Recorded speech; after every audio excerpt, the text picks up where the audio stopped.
What's up, everybody? I'm John Hoover, and welcome to the channel. Today I'm going to recap Wednesday's big press conference at the University of Oklahoma. Lincoln Riley introduced his two new assistant coaches, DeMarco Murray and Jamar Cain, and both guys took questions from the media gallery sitting beside Lincoln, and then both guys had a little breakout session off to the side. So that was pretty cool. Good access there. Appreciate OU for doing that. I was right there in Norman asking questions along with the usual media crew, and I'm going to play you some highlights from those interviews coming up. Before we get started, I want to remind you guys to please subscribe to my channel, like this video, or leave a comment. Please, trust me, it does make a difference. Also, please follow me on Twitter at John E. Hoover, or go like and follow my professional Facebook page at John E. Hoover Media. Okay, let's get to it. Just like he did last year when Lincoln Riley introduced Alex Grinch, Roy Manning, and Brian Odom, Lincoln sat down yesterday and he rolled out his two new staff hires. I'm going to bring you guys inside a little bit and talk about the setup. First, it was a press conference where Bob Stoops' pressers have always been and Lincoln's pressers have always been. Only instead of a lectern, there was a three-man table with three chairs. So Lincoln went solo first, and he spoke for about 22 minutes. And then the guys came in and they spoke for about 22 minutes. Lincoln talked about the three newest Sooners, Chandler Morris, Reggie Grimes, and Josh Eaton. He clearly thinks OU got three pretty special players on National Signing Day. In fact, he said Chandler Morris was his number one quarterback target for the 2020 class. Yeah, listen, I think Lincoln likes Chandler Morris. I think he likes his dad, Chad Morris, who's now the OC at Auburn. And I think he thinks the kid can play, no doubt. But I'm not sure I'm buying that he was their number one target. Not when they offered Bryce Young way before they offered Chandler Morris, who was, a longtime verbal to Arkansas before his dad got fired. Anyway, Lincoln said Reggie Grimes and Josh Eaton are perfect fits in Alex Grinch's speed defense. And he said they are definitely two of the more highly rated prospects in the entire 23-man class, 21 of which, you might remember, signed in December.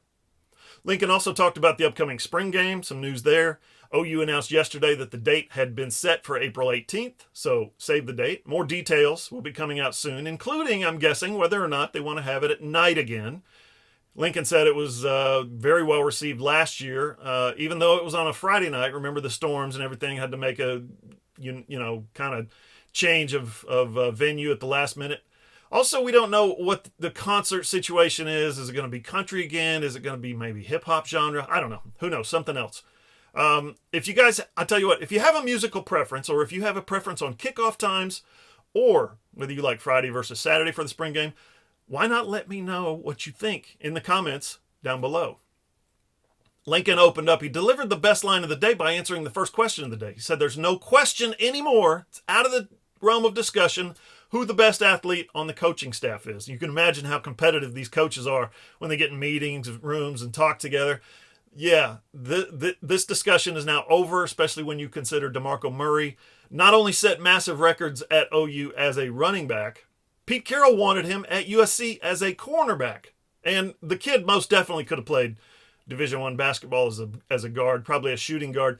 Lincoln's fired up about these two guys. He said he doesn't think Alex Grinch and himself could have done any better hiring someone else, and that Murray and Cain are, and I'm quoting here, the right guys, the right kind of people, the right kind of recruiters and coaches at the right time. Just exactly what our program needed. Pretty strong words. I want to jump back into a quick note on signing day before we continue on with the new coaches. It has been well documented that Oklahoma did not sign any five-star prospects this year. Okay, we all know that. Lincoln was asked about that. His response was that right after signing day is actually the absolute worst time to evaluate a recruiting class. Of course it is. He said that the guys signed were good fits for the program and the schemes. He liked what they were going to bring. Remember, 10 of them are already there. He even said that he wouldn't trade them for anybody. Now, is that coach speak? Of course it is. But he does sound pretty convincing, and I think that's going to go a long way with the players. So back to the reason for the press conference in the first place, the two new coaches. Riley admitted that both Murray and Cain have taken, unique paths to Oklahoma. DeMarco Murray retired from the NFL, then spent a season as an analyst for Fox Sports. Then he spends a year coaching for Kevin Sumlin at Arizona. Jamar Cain, on the other hand, came through the junior college route, played at New Mexico State, coached at North Dakota State under Chris Kleiman, FCS level, Southwest Missouri State, coached at Wyoming under Dave Christensen, coached at Fresno State under Jeff Tedford, coached for 1 year at Arizona State under Herm Edwards. A lot of experience, a lot of good coaches there, and now here he is. Riley said his results as a recruiter speak for themselves, Jamar Cain. So Sooner fans, you can probably get pretty excited about that. I want to pull apart his experience a little bit, though. Here's a clip from the breakout session with Jamar Cain talking about paying his dues at a smaller school before he got to Oklahoma. Man, I just tell people this all day. I came from the mud when it comes to recruiting. Like, I was at Missouri State, I was at Cal Poly, I was at North Dakota State. Like, we won a lot of national championships at North Dakota State, but it's hard to get a kid from Texas or Florida, California to come up there to Fargo when it's negative 42. Like, that ain't easy, right? I mean, I can sell every national championship to Fargo Dome, Coach Kleiman and everything we were doing up there, but to get a kid to come up there and when it's negative 42 with wind chill, right? Oh, that's tough now. So I've done it all, and I take pride in that too. Like, seriously, I used to drive 7-8 hours to go see a kid for 20 minutes or go do a home visit and drive straight back. Like, there was no flights, and I came up the hard way. Like, that's how I think people should come up that way. Seriously, like, where you guys all started at a little small newspaper or a news outlet, and you appreciate it. I appreciated my time in Missouri State and Cal Poly, North Dakota State, and all those little smalls, even Wyoming. Like, I drove through blizzards in Wyoming. And now here I can hop a flight. Shoot, this is easy now. There's no limit on a hotel either. Shoot, I stayed at Motel 6s for $80 a night. Seriously, the door locked and sleeping in my socks. Like, I was not fully clothed. I wasn't doing that. So I'm telling you, like, I appreciate those times. I appreciate where I'm at now. I think it's always the journey to where you're at, and I appreciate those journeys. Like, my favorite part, of course, was about, you guys should work at small newspapers. Dude, I worked at 4 small newspapers before I got to the Tulsa World back in '92, and I can guarantee you that I knew more about the little intricacies of newspaper operations than any of my coworkers did by necessity. I literally did everything you can do putting out a newspaper, from, writing and editing, headlines, layout, paste up. I did photography, took pictures, developed my own film, printed my own prints. Dude, I ran the camera to shoot negatives of the pages before they went on the press, and I squirted ink on the plates and rubbed it on before we put them on the press. I even got to push the button to start the press one time. And when I was in high school, of course, I had a paper route. So yeah, I know all about small newspapers. Jamar Cain, much respect to you, my man. The story that everyone's running with today is the little aside that Lincoln Riley sneaked in when DeMarco sat down. He said the running back's job, when it opened after Jay Boulware went to Texas, Lincoln was on a recruiting trip with Cale Gundy. Cale gets a text message. He said Cale showed him the text. It was the eyeballs emoji, the one that Lincoln has made famous whenever OU gets a verbal commitment. And it was from DeMarco Murray. Now, DeMarco didn't actually know before yesterday that Cale had showed Lincoln that text, and he seemed a little embarrassed by it, that, there was somehow this implication that the only reason he got the job was because of his connections, his relationship with Cale, getting your foot in the door because you're a former Sooner, all that. Riley said nothing could be further from the truth. He said that he went into the interview with DeMarco with a clean slate, and that DeMarco just knocked it out of the park. So I asked DeMarco to describe his path to coaching and how you go from being an NFL running back to being on TV to being a coach in a 12-month period. He said he always knew he wanted to be a coach, but he got into TV because, that's what was available at the time. He figured he'd be doing that for a little while, but then Kevin Sumlin just calls him out of the blue. Kevin coached him at OU. Boom. He was a coach just like that. Later on, I told DeMarco that, the number one question I had gotten over the past 2 weeks from fans and readers, viewers, followers, whatnot, was whether a former NFL rushing champ, a rich professional athlete, a famous superstar like DeMarco Murray would have the kind of intensity and hunger that makes for a successful recruiter. Here's what DeMarco said. A similar question, I guess, I must have gotten a dozen times over the past 2 weeks. Hey, is he going to be able to recruit? The presumption is, you've been out there in the NFL, you've made a bunch of money, you're famous, you don't have that hunger.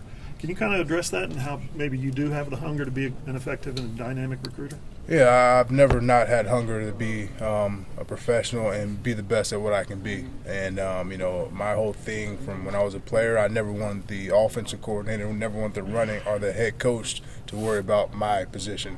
I took it upon myself to obviously be that vocal leader when I needed to be, but be that leader set by example. And that's the same approach now.